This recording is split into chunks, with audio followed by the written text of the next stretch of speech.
Para sa ating update balita, 2 estudyante na huli sa Cotabato dahil sa pagnanakaw ng tsokolate sa KCC Mall.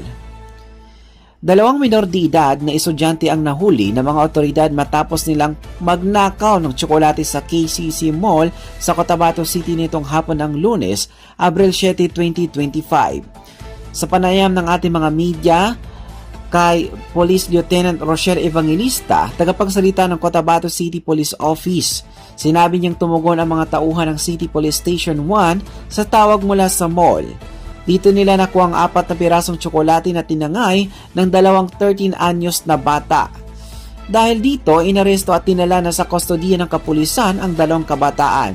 Ayon kay Evangelista, ipapatawag agad ang mga magulang ng mga bata upang ipaliwanag ang nangyaring insidente at ipabatid sa kanila ang mga posibleng parusa na maaaring kaharapin ng kanilang mga anak.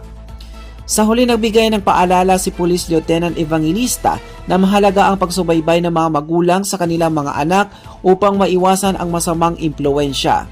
Nananawagan din siya sa paaralan na maging mas mahigpit sa pagsubok ng mga estudyante upang hindi makalusot ang mga nagbabalak mag-cutting classes o magbulakbol. At yan ang ating update balita. Ito po ang inyong lingkod si Loy Imam nag-uulat.